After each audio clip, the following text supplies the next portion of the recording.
I am sure nobody can dispute mine. I own myself of the company of beggars.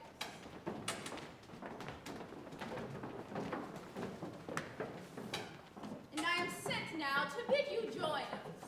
The piece we shall show is of my own writing.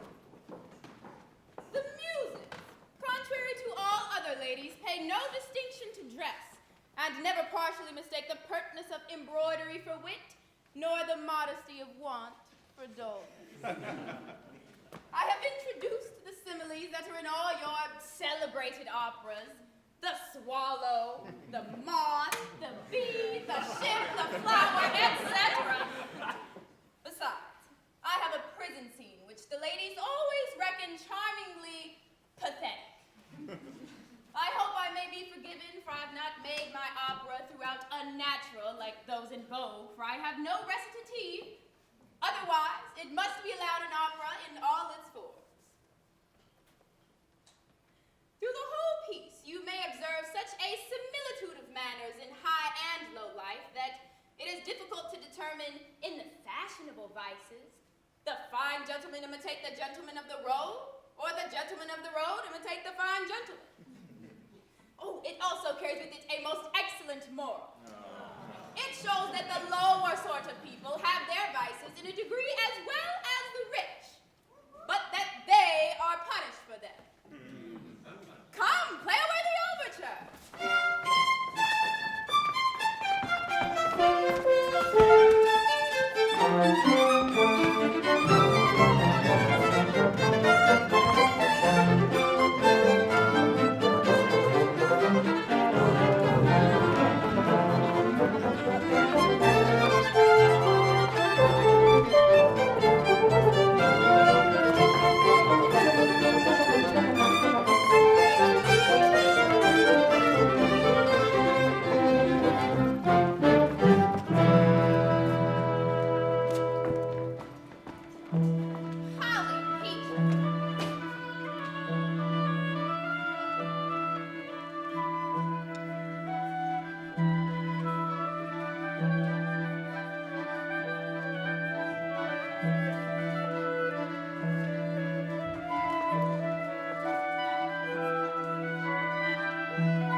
represent the lock, the hold, the den, if I may say, of a most notorious fox, whom you shall now behold, Mr. Peachum.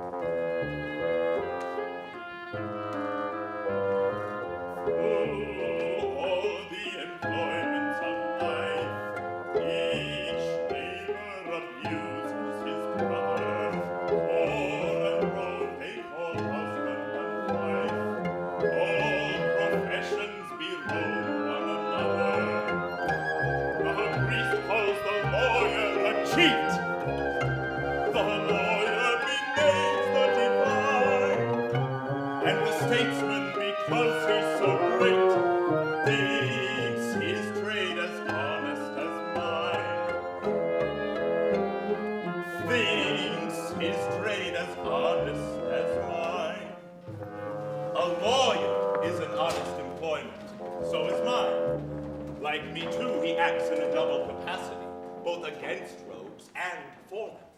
For it is befitting that we should protect and encourage cheats, since we live by them. Tom Gag, sir, is found guilty. The lazy dog! This is death without reprieve. I may venture to book him for Tom Gag, 40 pounds. Let Betty Sly know that I will save her from transportation, for I can get more by her staying in England. I love to let women escape. A good sportsman always lets the hen partridges fly, for the breed of the game depends upon them. Besides, there is nothing to be got from the death of women except our wives. Without dispute, she is a fine woman. It was to her that I was obliged for my education. She hath trained up more young fellows to the business than the gaming tables. Truly, Filch, thy observation is right. We and the surgeons are more beholden to women than all the professions besides. 'Tis woman that seduces all mankind, where we first were taught the wailing words, her very eyes can cheat when love she is kind. She tricks us of our money with our hearts. 'Tis woman that seduces all mankind, where we first were taught the wailing words, her very eyes can cheat when lost we're kind. She tricks us of our money with our hearts. For her like rules by night, we roam for prey, and practice every fraud to bribe her charms. For suits of love like law are won by pain, and beauty must be fitted to advance. But make haste to Newgate, boy, and let my friends know what I intend. All away, for it's a pleasure to be the messenger of comfort to friends in affliction. But now it is high time to look about me for a decent execution against next sessions. I hate a lazy rogue by whom one can get nothing till he is hanged. A register of the gang. Crook-fingered Jack, a year and a half in the service. Let us see what the stock owes to his industry. 1, 2, 3, 4, 5 gold watches, and 7 silver. A mighty clean-handed fellow. Slippery Sam, he goes off to the next session, for the villain hath the impudence to have views of following his trade as a tailor, which he calls an honest employment. Robin of Bagshot, alias Gorgon, alias Carbuncle, alias Bluff Bob, alias Bob Booty. What of Bob Booty, husband? I hope nothing hath betide him. You know, my dear, his favorite customer of mine. It was he made me a present of this ring. I have put his name down in the blacklist, that is all, my dear. He spends his life among women, and as soon as his money is gone, one or other of the ladies will hang him for the reward, and there is 40 pounds lost to us forever. You know, my dear,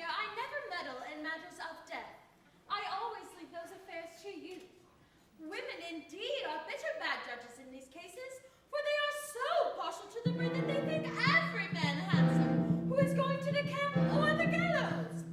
If any wench made a single word, she be never so ugly. Lilies and roses will quickly appear, and her face look wondrously. Beneath the left ear so fit both accord, a robe so charming and sweet. The youth in his cart hath the air of a lord, and may cry that dies and not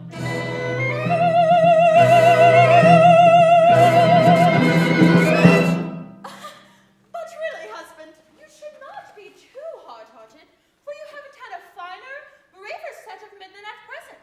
There hasn't been a murder among them all these 7 months. What a dickens is a woman always a whimpering about murder for? Murder is as fashionable a crime as a man can be guilty of. So, my dear, have done upon the subject. Was Captain McKeith here this morning? Yes, my dear, sure there isn't a finer gentleman upon the road than the captain. Pray, my dear, is the captain rich? The captain keeps too good company to ever grow rich. Marleybone and the chocolate house are his undoing. Really? I am sorry upon Polly's account the captain hath not more discretion. Upon Polly's account. What a plague does the woman mean upon Polly's account? The captain is very fond of the girl. And what then? And if I have any skill in the ways of women, I'm sure Polly finds him a very pretty man. And what then? You would not be so mad to have the wench marry him. Gamesters and highwaymen are generally very good to their whores, but they are very devils to their wives. But if Polly should be in love, how should we help her? Or how could she help herself? Poor girl, I am in the utmost concern about her. If all the virgins are dead, like a man of the simple days, blaze about the flame. If so she be not made alive, honor sent, and then for she's what I dare not name.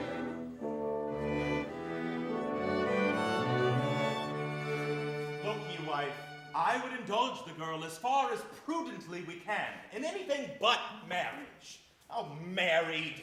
If the wench does not know her own profit, sure she knows her own pleasure better than to make herself a property.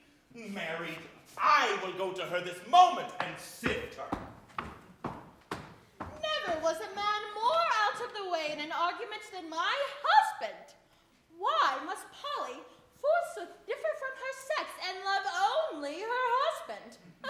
And why must Polly's marriage, contrary to all observation, make her the less followed by other men? All men are thieves in love, and like a woman, the better for being another's property. Come, Filch, I am as fond of this child as if my mind misgave me he were my own. If an unlucky session does not cut the rope of thy life, I pronounce, boy, thou wilt be a great man in history. But hark you, my lad, do not tell me a lie, for you know I hate a lie. Do you know of anything that hath passed between Captain McKeith and our Polly? Oh, I beg you, madam, do not ask me, for I must either tell a lie to you or to Miss Polly, for I promised her I would not tell. Yonder comes my husband and Polly. Come, Filch, you shall go with me to my own room and tell me the whole story. I will give thee a glass of the most delicious cordial that I keep for my own drinking.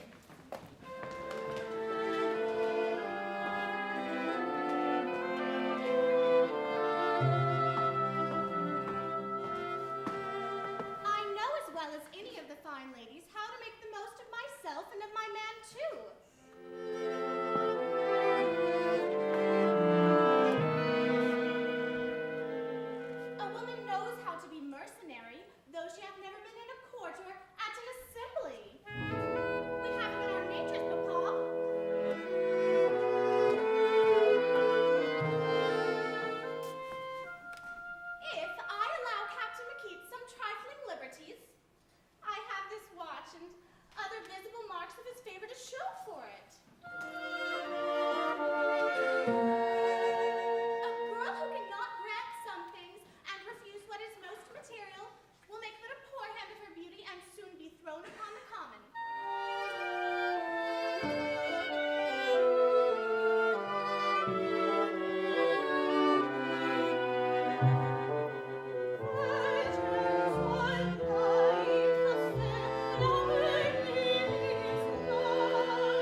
against your toying and trifling with a customer in the way of business, or to get out a secret or so.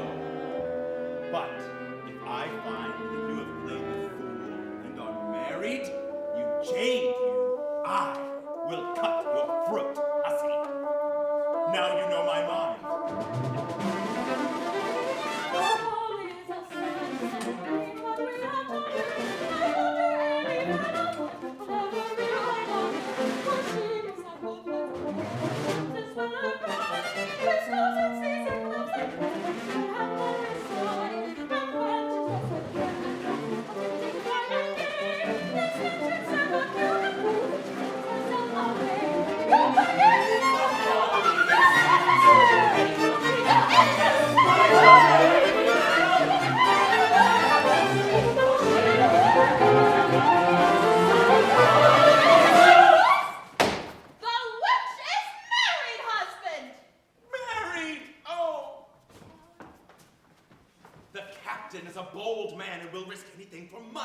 To be sure, he believes her a fortune. Do you think your mother and I should have lived comfortably so long together had we ever been married? Baggage! I always knew she was a proud slut, and now the witch had played fool and married. Can you support a husband, hussy, in gaming, drinking, and whoring? If you must be married, could you introduce nobody into our family but a highwayman? Let not your anger, my dear, burst through the rules of decency. Tell me, hussy, are you ruined or no? With Polly's fortune, she might very well have gone off to a person of distinction. Yes, that you might, you pouting slut! What? Is the wench dumb? Speak, or I will make you squeal by squeezing out an answer from you. Are you really bound wife to him, or are you only upon liking? Can love be controlled by advice? Will you be my mother's will be? My heart were as frost in my eyes, I just flamed till I melted away.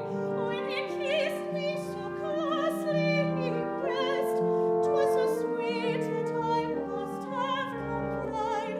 So I thought it looked safest and best to marry for flame should shine.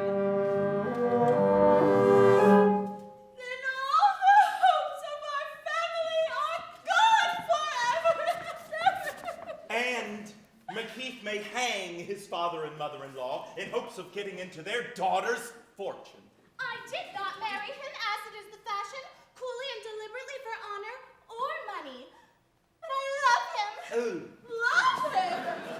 Worse and worse! Oh, husband, her folly makes me mad! My head spins, I'm distracted, I can't support myself! Oh! see, wench, to what a condition you have reduced your poor mother. A glass of cordial this instant.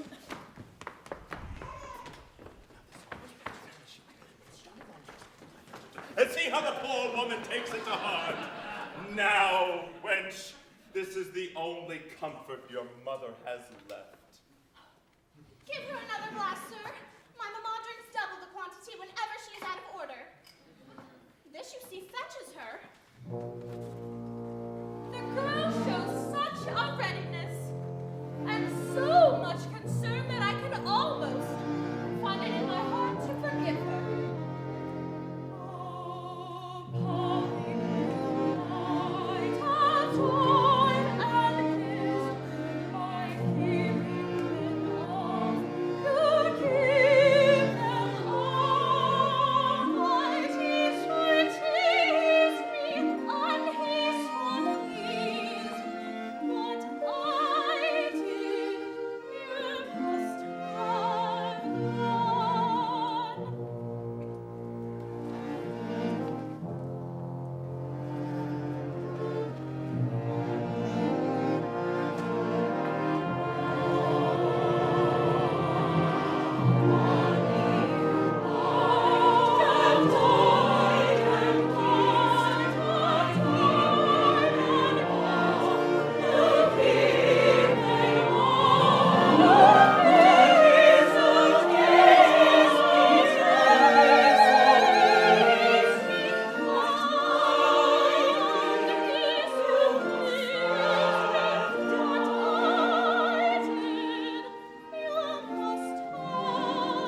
a wench to take man without consent of parents.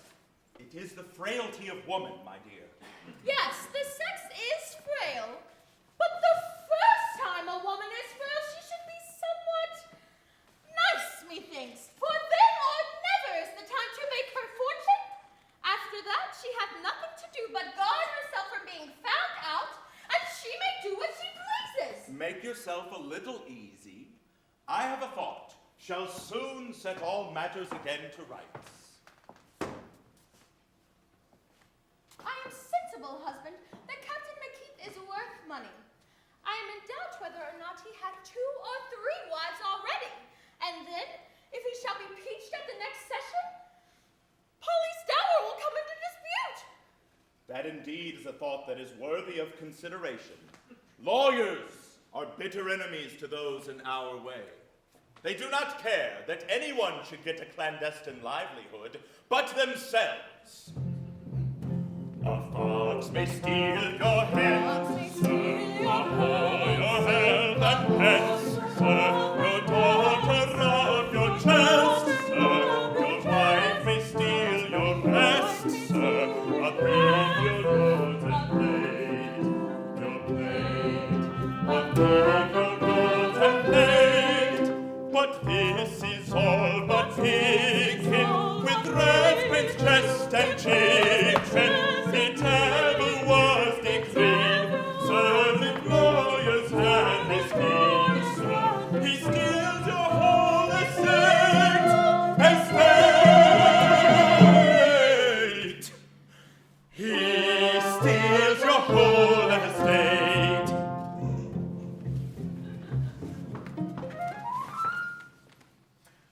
Why so melancholy, Polly? Since what is done cannot be undone. We must all work together to make the best of it. You are married, then, it seems. Yes, sir. And how do you propose to live, child? Like other women, sir, upon the industry of my husband. What? Is the wench turned fool? A highwayman's wife, like us soldiers, have as little of their pay as of their company. And had you not the common views of a gentle woman in your marriage, Polly? I do not know what you mean, sir. Of a jointure? And of being a widow? But I love him, sir. How then could I have thoughts of parting from him? Parting from him. This is the whole scheme and intention of all marriage articles. The comfortable estate of widowhood is the only hope that keeps up a wife's spirits. Secure what he hath got. Have him impeached next sessions. Then at once you are made a rich widow. What? Murder the man I love? The blood runs cold in my heart with the very thought of it. Aye, husband, now you've nipped the matter. Your duty to your husband, hussy, obliges you to hang him. What many a wife would give for such an opportunity. What is a jointure? What is widowhood to me?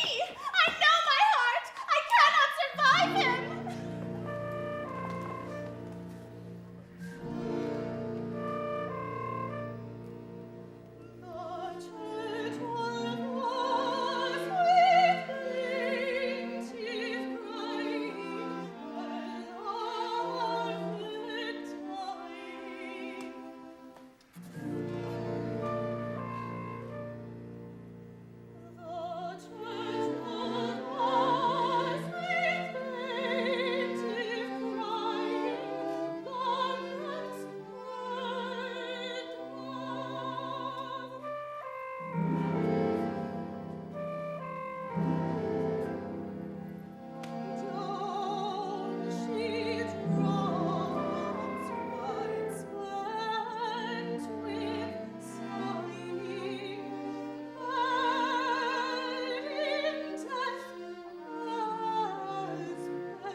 out of the way, Polly, for fear of mischief, and consider of what is proposed to you.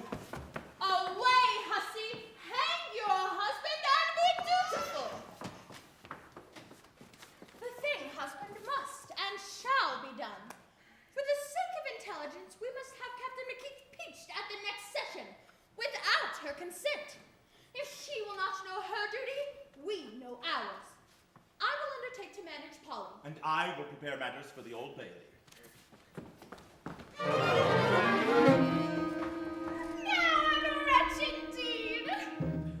Methinks I see him already in the cart, sweeter and more lovely than the nosegay in his hand.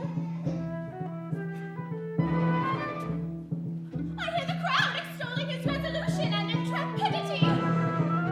What volleys of sighs are sent from the windows of Holborn, that so comely a youth should be brought to disgrace. I see him at the tree. The whole circle are in tears. Even butchers weep. Jack Ketch himself hesitates to perform his duty, and would be glad to lose his fee by reprieve. What then will become of Polly? As yet, I may inform him of their design, and aid him in his escape. It shall be so. But then he flies, absents himself, and I bar myself from his dear, dear conversation. That too will distract me.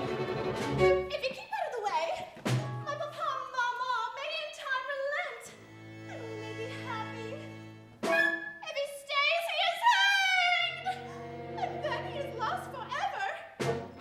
He intended to lie concealed in my room till the dusk of evening. If they are abroad, I'll this instant let him out, lest some accident should prevent him.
Suspect my honor, my courage, suspect anything but my love.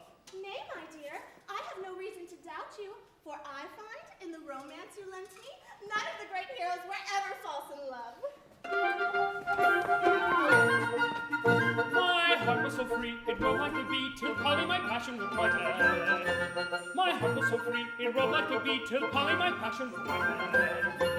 I saved each flower, I changed every hour. I saved each flower, I changed every hour. But here every flower is united. But here every flower is united. Were you sentenced to transportation, my dear? Sure you could not leave me behind you, could you? Is there any power, any force that could tear me from thee? One might sooner tear a pension out of the hands of a courtier, a fee from a lawyer, a pretty woman from a looking-glass, or any woman from quadrille. But to tear me from thee is impossible.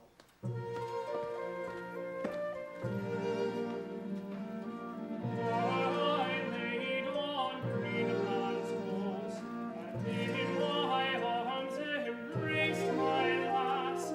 Long didst eternal frost, to see our happiest night would pass. I stood, I pinned and soiled, sore as the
across our shivering seas, which he's obliged to bear, with sighs resigns it by degrees, and fears 'tis gone for ever.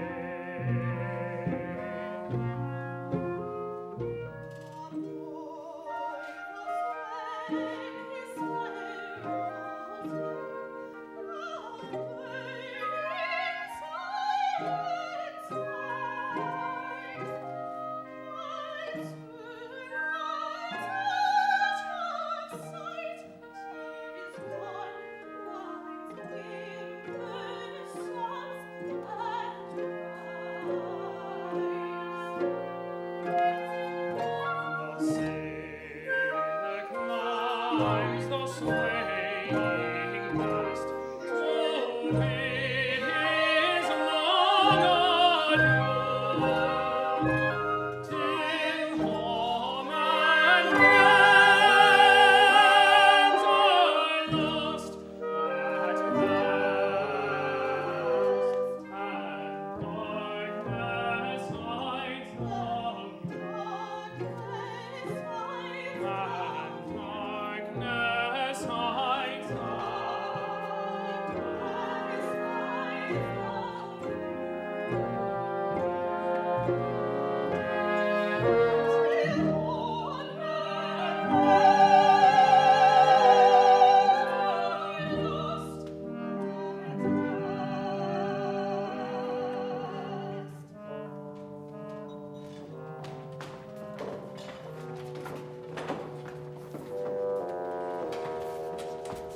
The scene changed. Move with us to a tavern near Newgate.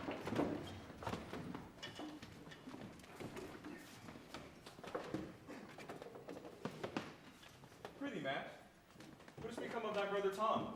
I've not seen him since my return from transportation. Poor brother Tom had an accident this time 12 months, and I could not save him from those fleeing rascal of the surgeons. So it seems his time was come. But the present time is ours, and nobody alive hath more. Why are the laws leveled at us? Are we more dishonest than the rest of mankind? What we win, gentlemen, is ours, by the law of arms and the right of conquest. Where shall we find such another set of practical philosophers who to a man are above the fear of death? Sound men and true. of tried courage and indefatigable industry. Who is there here that would not die for his friend? Who is there here who betrayed him for his interests? Show me a gang of courtiers I can say as much. We are for a just partition of the world, for every man hath the right to enjoy life. We retrench the superfluities of mankind. The world is avaricious, and I hate avarice. A covetous fellow like a jackdaw steals what he was never meant to enjoy for the sake of hiding it. These are the robbers of mankind, for money was meant for the free-hearted and generous. And where is the injury of taking from another what he has not the heart to make use of? Our several stations for the day are fixed. Good luck attend us all. Fill the glasses. Fill every glass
taking up the air with you, sir, this evening upon the heath.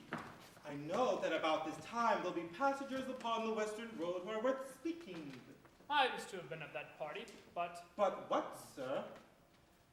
Is there any man here that suspects my courage, We have all been witnesses of it. my honor and truth to the gang? I will be answerable for it. By these questions, something seems to have ruffled you. Are any of us suspected? I have a fixed confidence, gentlemen, in you all, as men of honor, and as such I value and respect you. Peachum is a man that is useful to us. Is he about to play us any foul play? I will shoot him in the head. I beg you, gentlemen, act with conduct and discretion. A pistol is your last resort. Business cannot go on without him. We have had a slight difference, and until it is accommodated, I shall be obliged to keep out of his way. You must continue to act under his direction. For the moment we break loose from him, our gang is ruined. As a bard to a whore, I grant you, he is to us a great convenience. Make him believe I have quitted the band, which I could never do but with life. At our private quarters, I will continue to meet you. Your instructions shall be observed.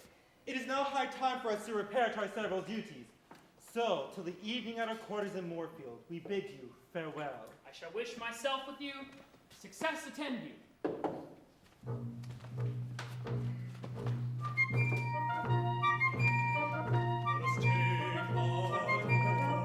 Hark, I hear the sound of gorges, the hour of attack approaches, to arms, brave boys and low. See the ball I hold, let the keenest toil like asses, our fire their fire surpasses, and turns all our land to gold. Let us take the road. Hark, I hear the sound of gorges, the hour of attack approaches, to all brave boys and gold. See the ball I hold, let the keenest toil like asses,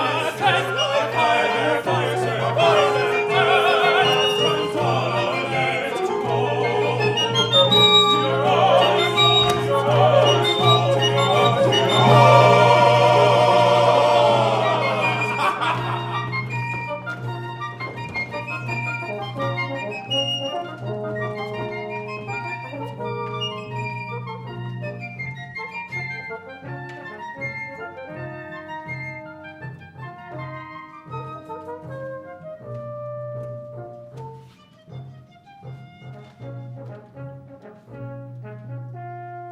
What a fool is a fond wench! Polly is most confoundedly bit. I love the sex, and a man who loves money might as well be contented to 1 guinea as I am to 1 woman.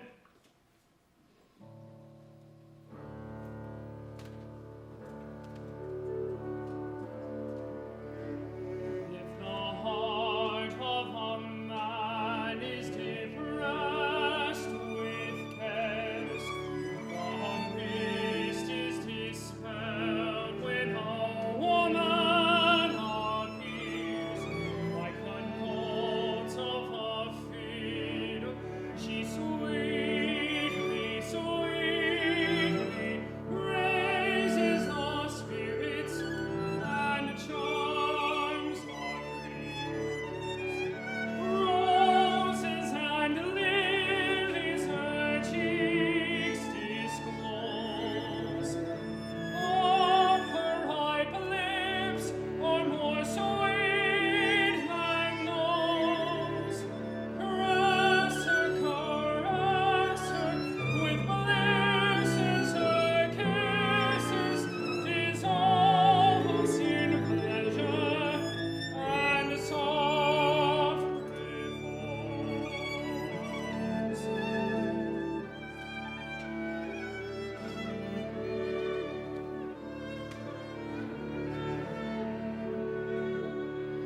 I must have women. There is nothing unbends the mind like them. Money is not so strong a cordial for the time. Dear Mrs. Coaxer, you are welcome. You look charmingly today. I hope you do not want the repairs of quality and lay on paint. Dolly Troll, kiss me, you slut. I Are you as amorous as ever, hussy? Ah, thou wilt ever be a coquette. Mrs. Vixen, I am yours. I always loved a woman of wit and spirit. They make charming mistresses, but plaguey wives. Mighty Doxy, come hither, hussy.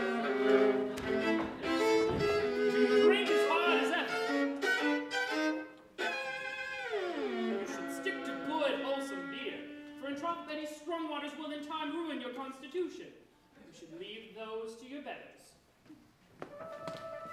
What, and my pretty Ginny Diver too, as prim and demure as ever.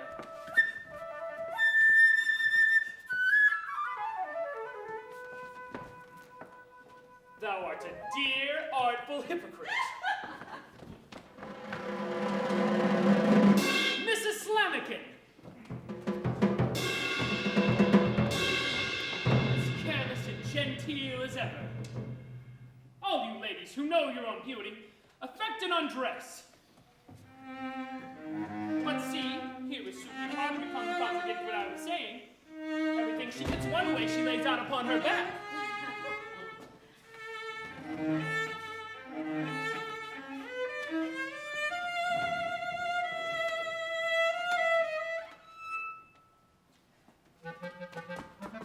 Molly Brazen, that is well done. I love a free-hearted wench. Thou hast the most agreeable assurance, girl, and art as willing as a turtle. But hark, I hear music. If music be the food of love, play on. Ere you seat yourselves, ladies, what think you of a dance? Ooh. Play that French tune Mrs. Slamikin was so fond of.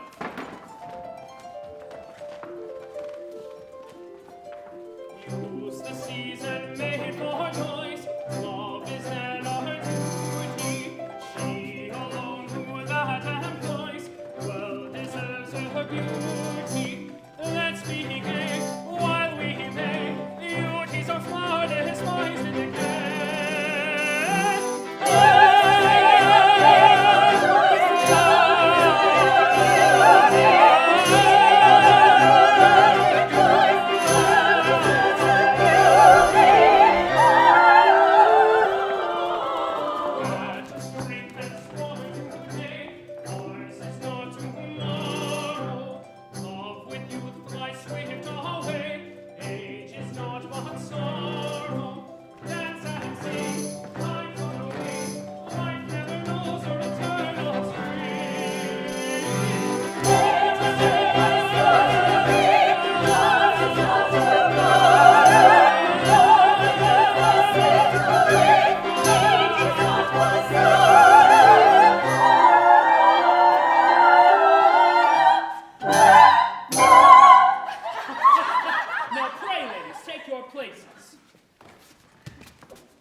There's Molly Brazen, hath the ogle of a rattlesnake.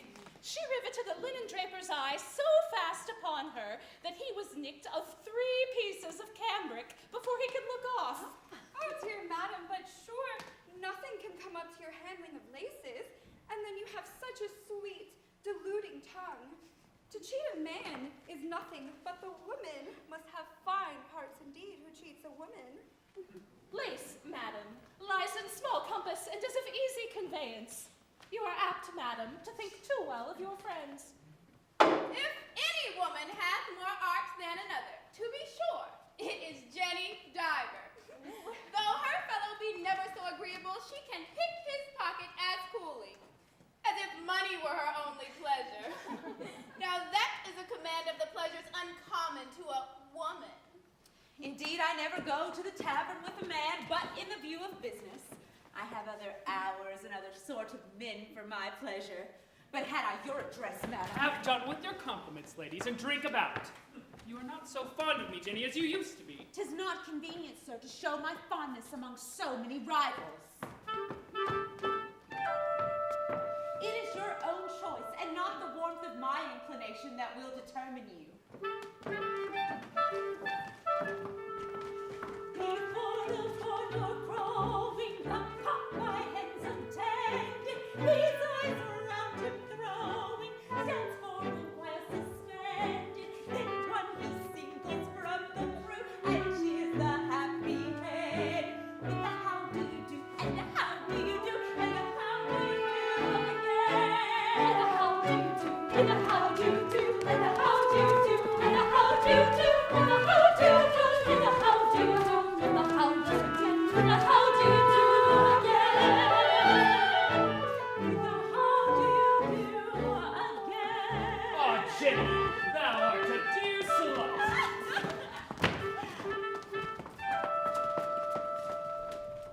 Pray, madam, were you ever in keeping? I hope, madam. I've not been so long upon the town, but I have met with some good fortune, as well as my neighbors. Pardon me, madam, I meant no harm by the question. It was merely in conversation. Indeed, madam. If I'd not been a fool, I might have lived very handsomely with my last friend. But upon his missing 5 guineas, he turned me off. Now, I never suspected he'd counted them. Who do you look upon, madam, as your best sort of keepers? For my part, I own I like an old fellow, for we always make them pay for what they cannot do. But to be sure, sir, with so much good fortune as you have had upon the road, you must be grown immensely rich.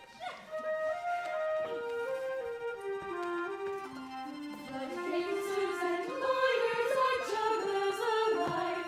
If ever your heart is in danger, like gangsters and lawyers are jugglers alike. If ever your heart is in danger, like gypsies, if once they can finger a song, smoke off its evening and they could wear your house and give your estates to a stranger. A man of courage should never put anything to the risk but his life. These are the tools of a man of honor.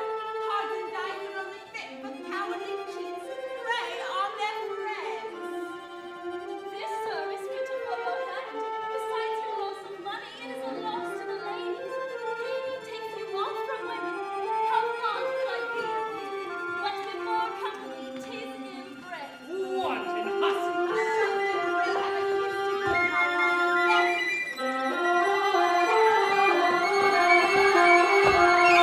I seize you, sir, as my prisoner. Is this well done, Jenny? Women are decoy ducks. Who can trust them? Beasts, Janes, Jills, Harpies, Furies, whores! Your case, McKeith, is not particular. The greatest of heroes have been done in by women. You must now, sir, take your leave of the ladies. The gentlemen, ladies, lodges at Newgate. Mr. Locket, wait upon the captain to his lodgings.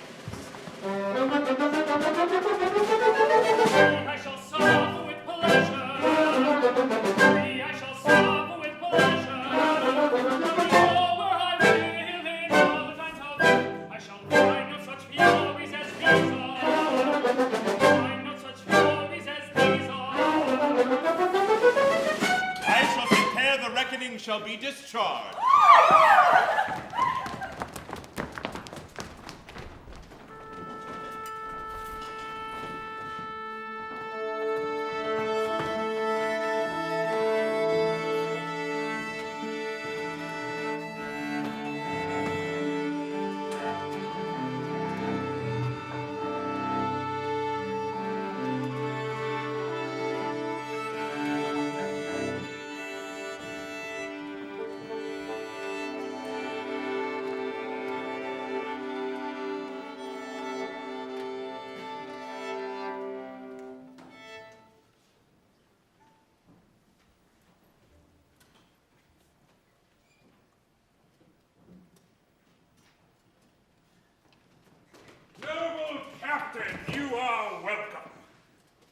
custom, sir. Garnish, Captain. Garnish. Hand me down those fetters there. Those, Mr. Lockett, seem to be the heaviest of the whole set. With your leave, I should like the further pair better. Look ye, Captain, we know what is fittest for our prisoners. Whenever a gentleman uses me with civility, I always do the best I can to please him. Hand them down, I say! We have them of all prices, from 1 guinea to 10, and it is only fitting every gentleman should please himself. I understand you, sir.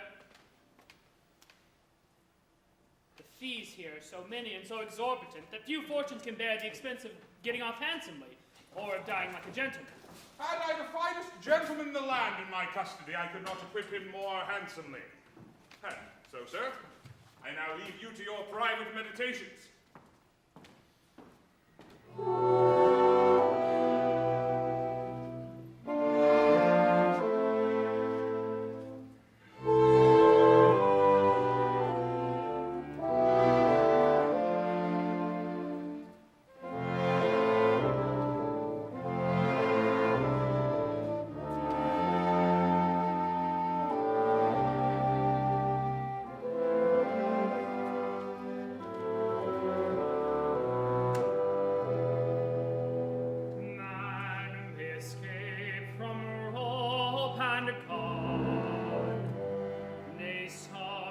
To live,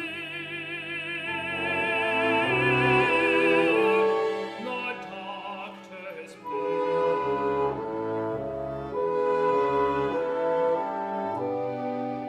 takes a woman must be undone, but basilisk is sure to kill.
What a woeful plight have I brought myself. Here must I all day long till I am hanged, be confined to hear the reproaches of a wench who lays her ruin at my door.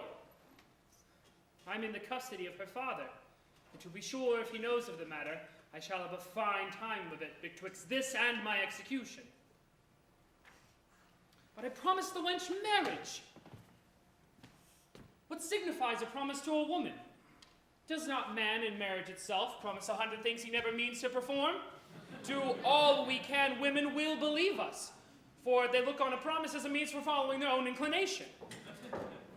You base man, you! How can you look me in the face after what hath passed between us? See here, perfidious wretch, how I am forced to bear about the load of infamy you have laid upon me. Oh, Macheath, thou hast robbed me of my quiet. To see thee tortured would give me pleasure.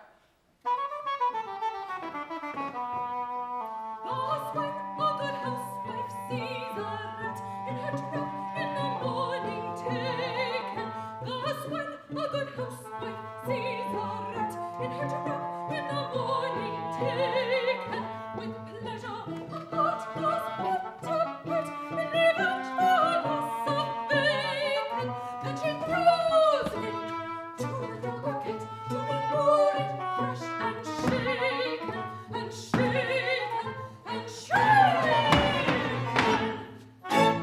Have you no bowels, no tenderness, my dear Lucy, to see a husband in these circumstances? A husband! In every respect but the form, and that, my dear, may be said over us at any time. Friends should not insist upon ceremonies. From a man of honor, his word is as good as his bond. It is the pleasure of all you fine men to insult the women you have ruined.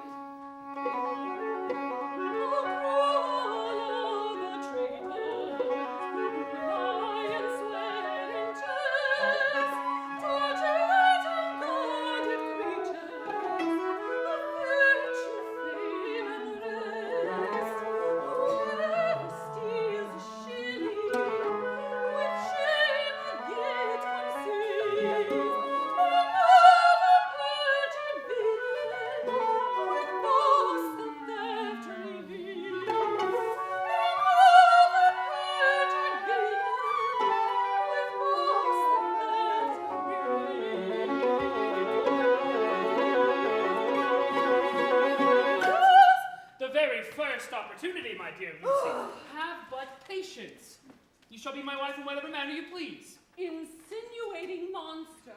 And so you think I know nothing of the affair of Miss Polly Peachum. I could tear thy eyes out! Sure, Lucy.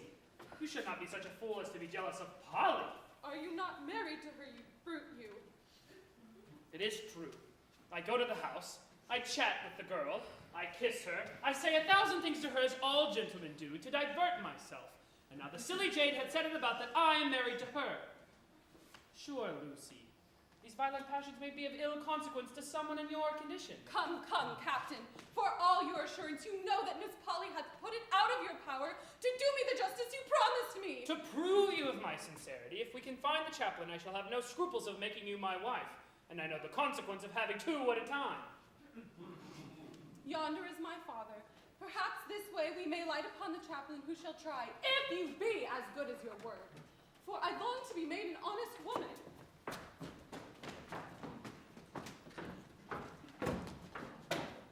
Come to change the scene, you rogues! Lend a hand, you traipsing, trolloping maypole, you! Lend a hand, Clinton! We represent another part of the prison. Stir yourselves there! In this last affair, Brother Peachum, we are agreed. You have consented to go halves in Memphis. We shall never fall out about an execution. But as to that last article, pray, how stands our last year's account? If you will run your eye over it, you will see it is fair and clearly stated.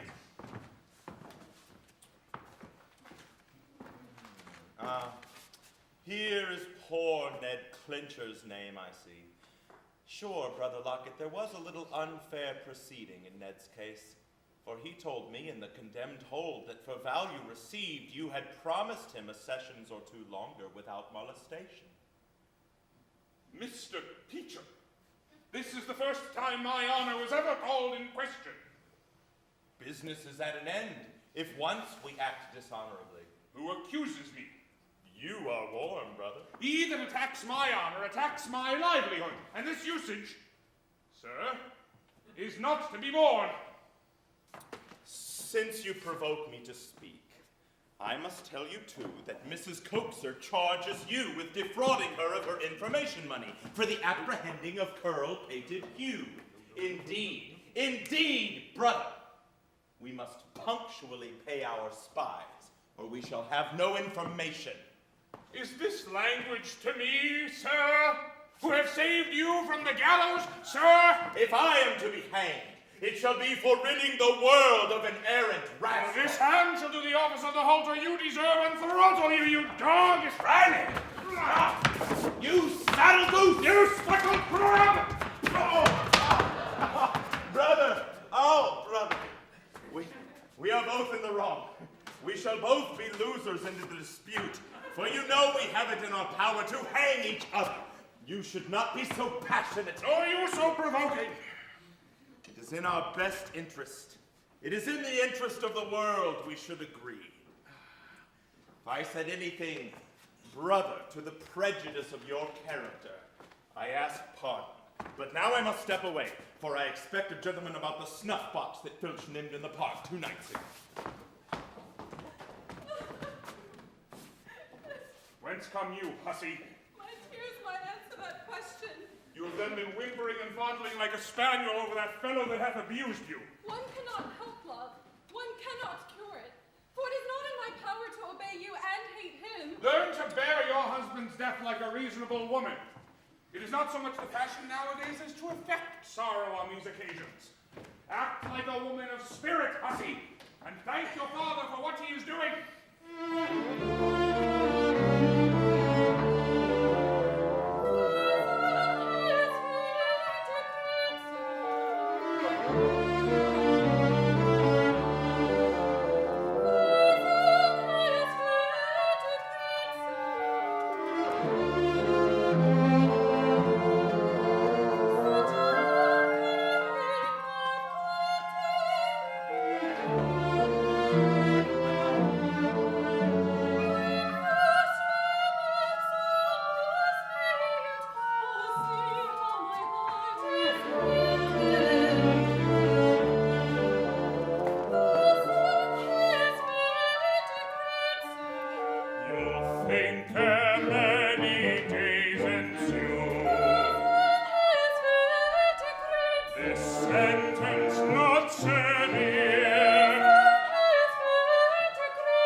So make yourself as easy as you can by getting all you can from him.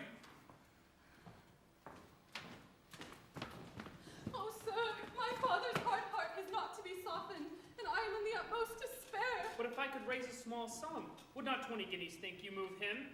Money well timed and properly applied can do anything. What love or money can do shall be done, for all my comfort depends upon your safety.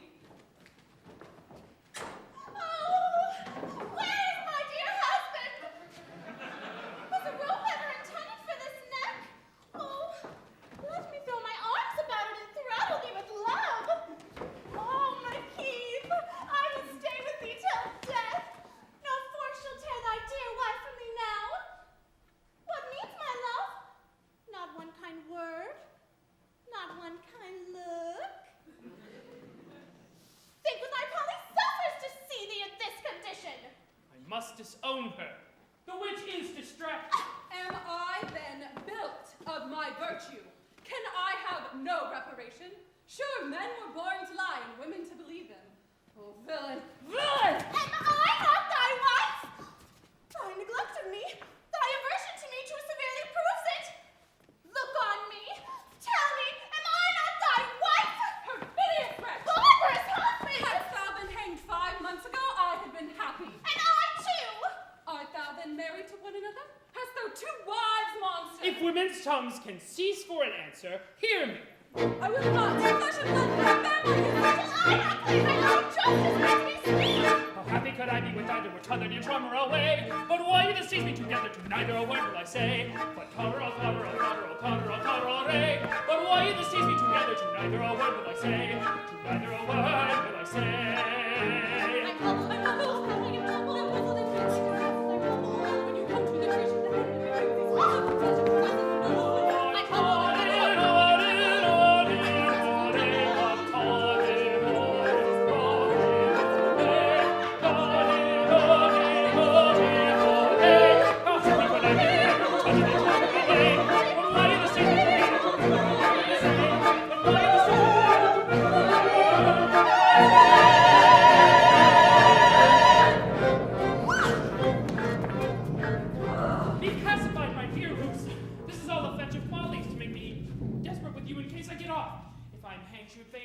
being thought my widow. And really, Polly, this is no time for a dispute of this sort. But when you are talking of marriage, I'm thinking of hanging. And hast thou the heart to persist in And hast thou the heart to persist in persuading me I am married? Why, Polly, must you seek to aggravate my misfortunes? Really, madam, you but expose yourself. Besides, it is barbarous in you to worry a gentleman in his circumstances.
But seriously, Polly, this is carrying the joke a little too far.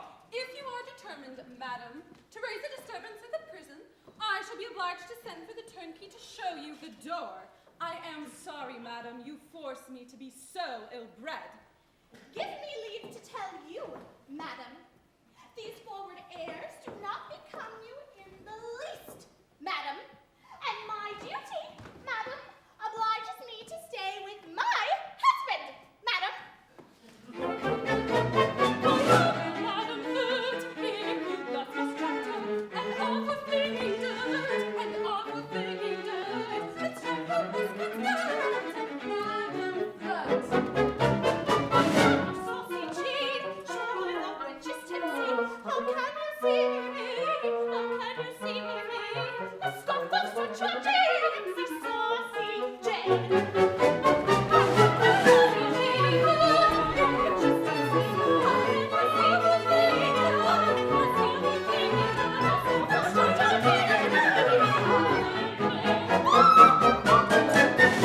Where is my wench? Oh, hussy, hussy. Come you home, you slut, and when your fellow is hanged, hang yourself to make your family some amends. Oh, dear, sir, do not tear me from him. I am going to say to him, I must speak out to his life that is about me, that he may not harm me from thee. Away, not a word more. You are my prisoner now, hussy. Thank you.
have none of these shuffling answers.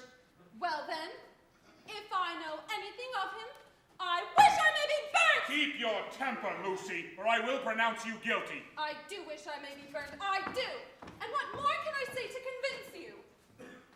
Did he tip handsomely? How much did he come down with? Come, hussy, do not cheat your father, and I shall not be angry with you. Perhaps you made a better bargain with him than I could have done. How much, my good girl? Sir, you know I am fond of him, and would have given money to have kept him with me. Oh, Lucy, thy education might have put thee more upon thy guard, for the girl in the bar of an alehouse is always besieged. Dear sir, mention not my education, for it was to that I owe my ruin.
So you have helped him to escape, hussy? Have you? When a woman loves, a kind look, a tender word can persuade her to anything. And I could ask no other bribe. You will always be a vulgar slut, Lucy. But love, sir, is a misfortune that may happen to the most discreet women. And in love we are all fools alike. Notwithstanding all he swore, I am now fully convinced that Polly Peachum is actually his wife. Did I let him escape, fool that I was to go to her? Polly will wheedle herself into his money, and Peachum will hang him and cheat us both! So I am to be ruined? Because forsooth you must be in love? A very pretty excuse. I could murder that impudent happy strumpet. I gave him his life, and that creature enjoys the sweets of it!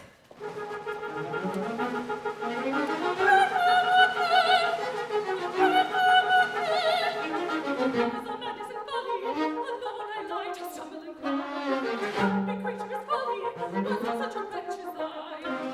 Creature reading that scarlet, that my dear rules of poet, scared my charms, you to that joke that is vain and honest, so I'm the light of my charms is lost in the arms.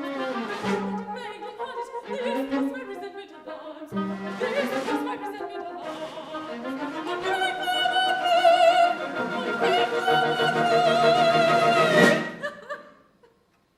So after all this mischief, I must stay here to be entertained by your caterwauling, Mistress Puss! Out of my sight, wanton strumpet! You shall fast and mortify yourself into reason, with now and then a little handsome discipline to bring you to your senses! Go!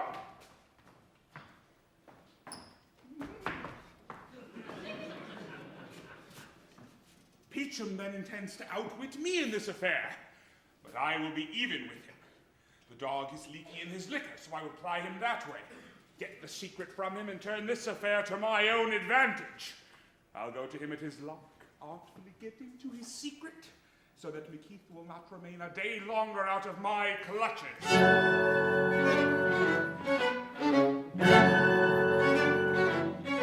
The spinsters united in friendship are found.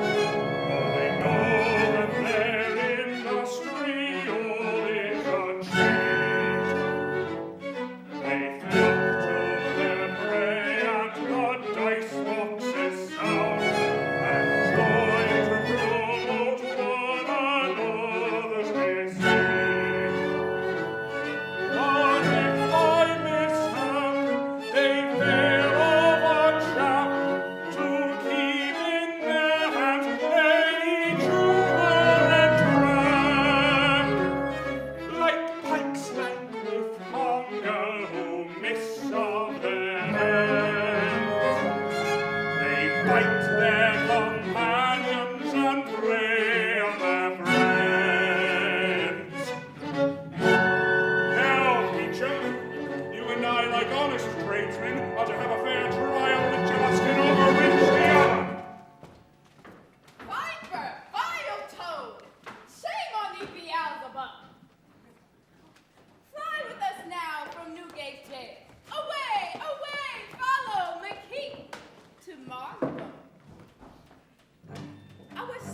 gaming house. Lords and fine gentlemen at play. Women too, blue sluts. Who is here out in the cold and dark? Ben Bud, Mac of the men? Oh, poor lads, they're out to fun. Hard times these for gentlemen of the road.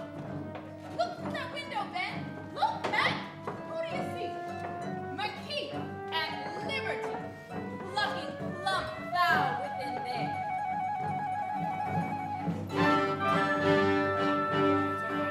So long had I grown, not a true friend can welcome you now. Friendship or interest is but a loan, which they're at out for what they can bear.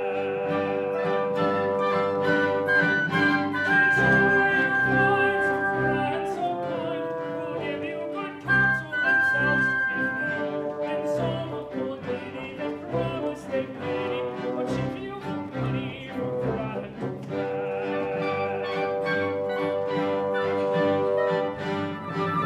'Tis true you find some friends so kind, who'll give you good counsel themselves to be fair. And some a poor lady that promise they pay, but she feels no pity from friend to friend.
The coronation account, Brother Peacham, is of so intricate a nature that I'm convinced it will never be settled.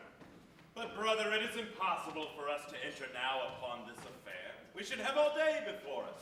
Besides, the account of last half year's plate is in a book by itself, which lies at the other office. Bring us then more liquor.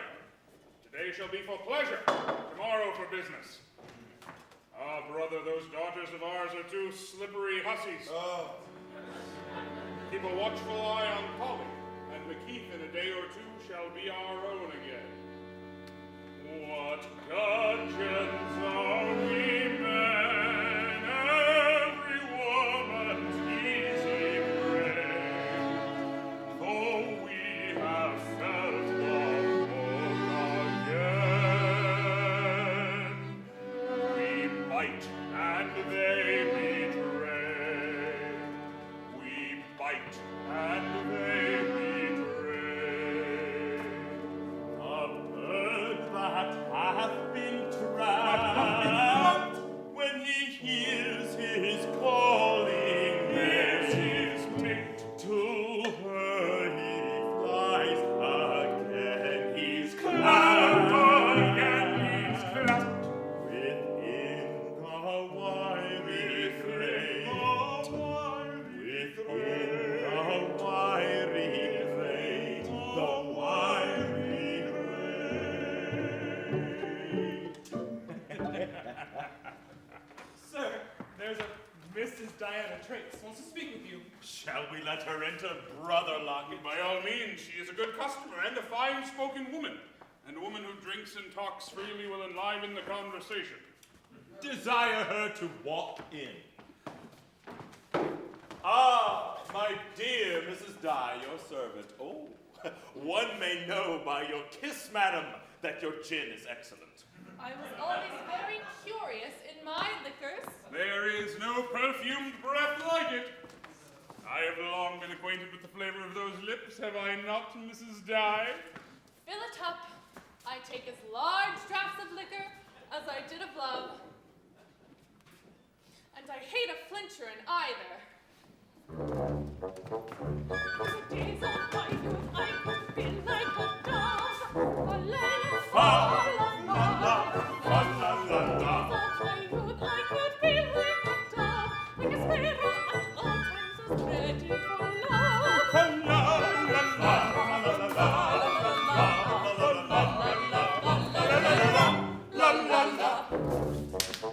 The life of a mortal in kissing should pass.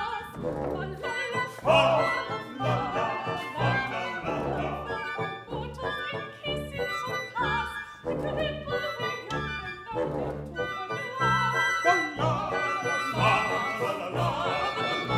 where young and old overpass.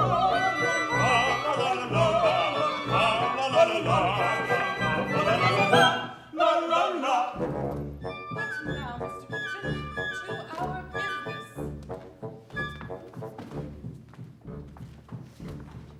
If you have blacks of any kind running of late, mantos, velvet scarves, petticoats, let it be what it will. I am your chap, for all my ladies are very fond of mourning. Why, look ye, Mrs. Dye, you deal so hard with us that we can afford to give the gentlemen who venture their very lives for the goods little or nothing. The hard times oblige me to go very near in my dealings. No doubt you know Mrs. Coaxer. There is a wench now, till today, with a good suit of my own clothes upon her back, and I could never set eyes upon her for 3 months together. Since the Act 2 against imprisonment for small sums, my loss thereto hath been very considerable. And it must be so, when a lady can borrow a handsome petticoat or a clean gown, and I not have the least hank upon her. Madam, you had a handsome gold watch of us the other day for 7 guineas. Considering we must have our profit, to a gentleman on the road, a gold watch will be scarce worth the taking. We run great risks indeed. As I recall, you were saying something just now of Mrs. Coaxer. Yes, sir, but to be sure, I stripped her of a suit of my own clothes about 2 hours ago and left her as she should be, in her shift with a lover of hers at my house. She called him upstairs as he was going to Marylebone in a hackney coach, and I hope for her sake and mine that she can persuade the captain to redeem her, for the captain was always very generous. What, Captain? Captain? What? Captain? He thought I did not know him, an intimate acquaintance of yours, Mr. Beecham. Only Captain McKeith, as fine as a lord. My dear Mrs. Dye, tomorrow you shall set your own price on any of the goods you like. Would you give me leave to make you a gift of this fine set of night clothes for your own wearing? But are you sure it is Captain McKeith? Though he thinks I have forgot him, nobody knows him better. I have taken a great deal of the captain's money in my time in second hand, for he always loved to have his ladies well dressed. Mr. Lockett and I have some business with the captain, you understand me, and we will satisfy you for Mrs. Coaxer's debt. Depend on it, we will deal like men of honor. I do not inquire after your affairs, so whatever happens, I wash my hands of it. It hath always been my maxim that one friend should help another, but if you please, I will take one of these scarves home with me. It is always good to have something in hand. The days of my youth I could be like a dove. In the days of my youth I could be like a dove, like a sparrow at all times was ready for love.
sin.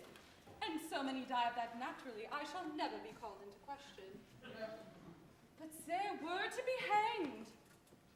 I could never be hanged for anything that would give me a greater comfort than the poisoning of that slut. Ah, madam! Here is our Miss Polly, come to wait upon you. Show her in. My dear madam, your servant. I hope you will pardon my passion when I was so happy to see you last. I was so overrun with the spleen, I was perfectly out of myself. I do wish all our quarrels might have so comfortable a reconciliation. But Miss Polly, in the way of friendship, will you give me leave to propose a glass of cordial to you? Strong waters are apt to give me the headache. I hope, madam, you will excuse me. Not the greatest lady in all the land has better in her own private closet for her own personal drinking. You seem in mighty low spirits, my dear. I am sorry, madam. My health will not allow me to accept of your offer. I should not have left you in the rude manner I did when we met last, madam, had not my papa hauled me away so unexpectedly. But really, the captain treated me with so much contempt and cruelty that I deserved your pity rather than your resentment.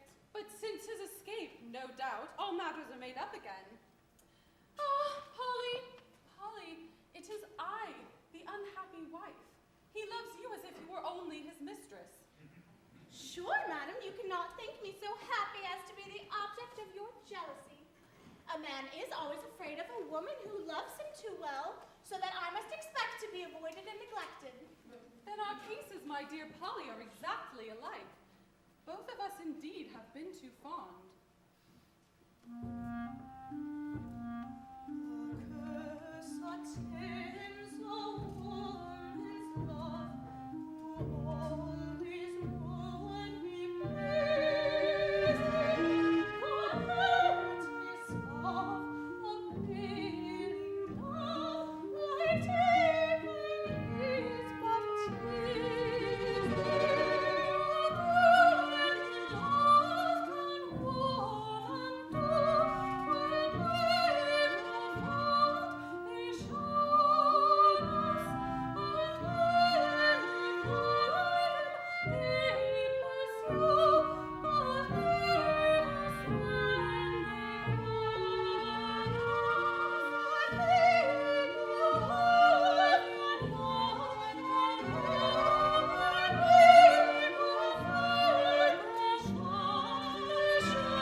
disobliging either of you. But the settling of this affair, Captain, might prevent a lawsuit between your two widows.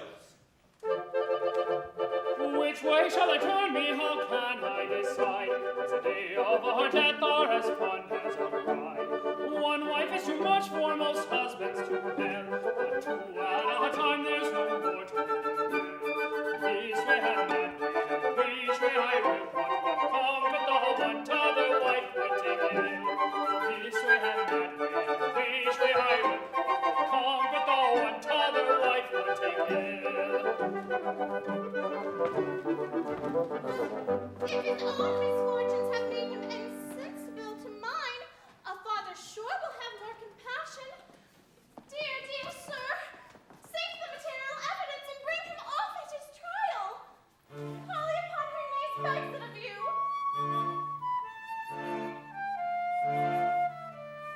When my hearing point appears, and stands awake for his life, and think poor Polly in tears, for poor Polly's his wife. Like the sea he holds up his hand, distressed on the dashing wing, to death on hand, he's as bad as a watery grave. And the last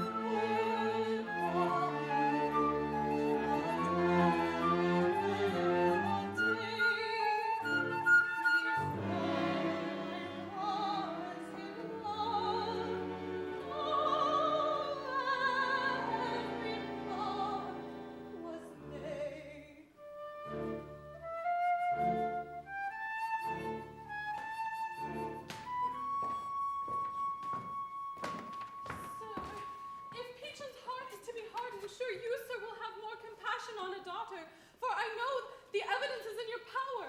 How then can you be a tyrant to me? When he holds up his hand, in for his life, oh, think of your daughter and think I'm his wife.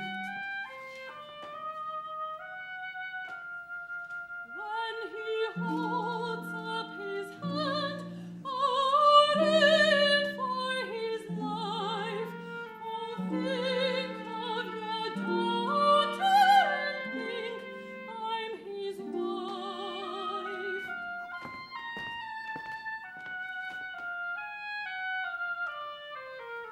What are cannons or bombs or cannon or swords? For death is more certain by witnesses' words.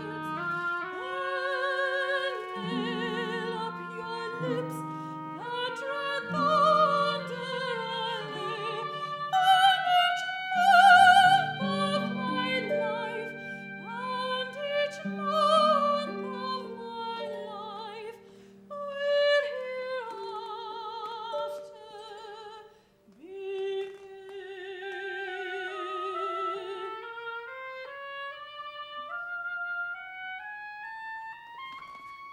McKeith's time has come, Lucy. We know our own affairs, so let's have no more of this whimpering and whining. Ourselves like a great to secure a retreat. When matters require it. When matters must require give it. up our gain. Must give up our gain. And good reason why. And good reason why instead of the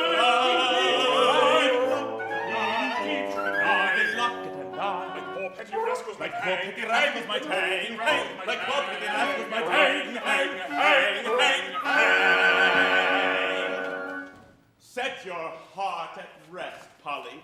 Your husband is to die today. Therefore, if you are not already provided, it is high time to look about you for another. There is comfort for you, you slut. We are ready, sir, to conduct you to the Old Bailey.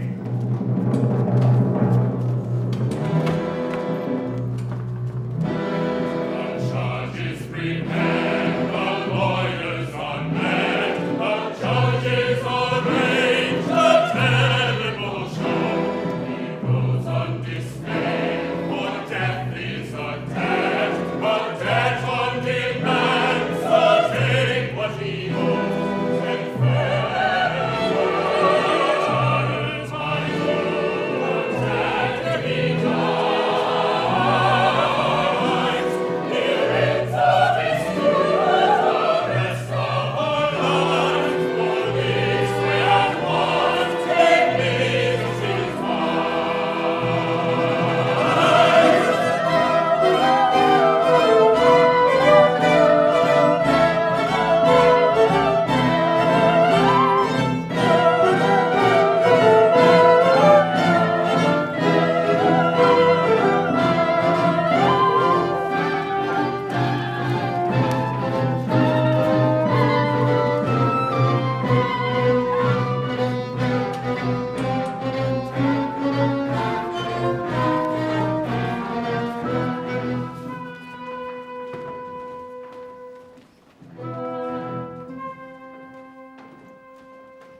So I drink of this poker, and now I can stand the test. And my comrade shall see that I die as brave as the best.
prison, you see, gentlemen.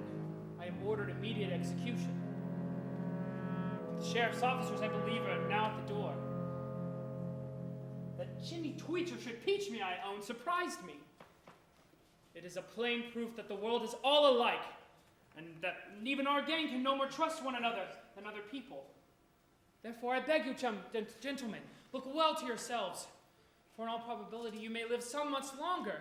We are heartily sorry, Captain, for your misfortune, but it is what we must all come to. Peachum and Lockett are infamous scoundrels, you know. Their lives are as much in your power as yours and theirs. Remember your dying friend. It is my last request. Bring those villains to the gallows before you, and I am satisfied. We will do it. Miss Polly and Miss Lucy entreat a word with you. Gentlemen, adieu.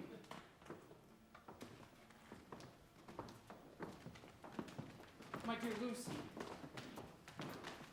my dear Polly,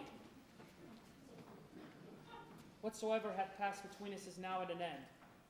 If you're fond of marrying again, the best advice I can give you is to ship yourselves off for the West Indies. There you have a fair chance of getting a husband apiece, or 2 or 3, as you like best.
Let's have a reprieve.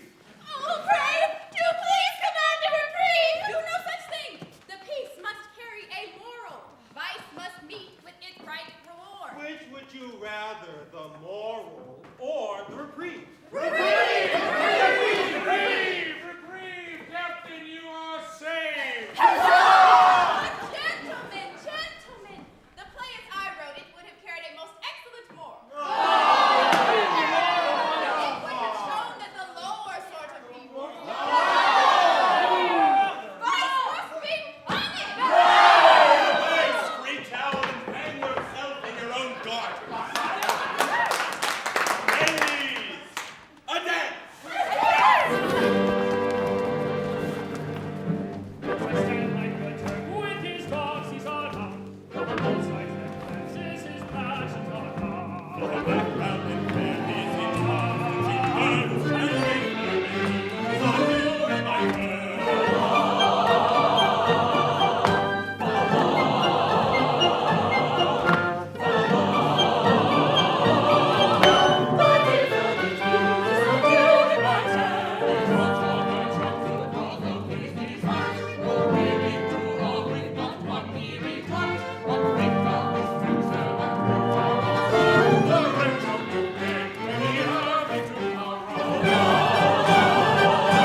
tight, but think of it.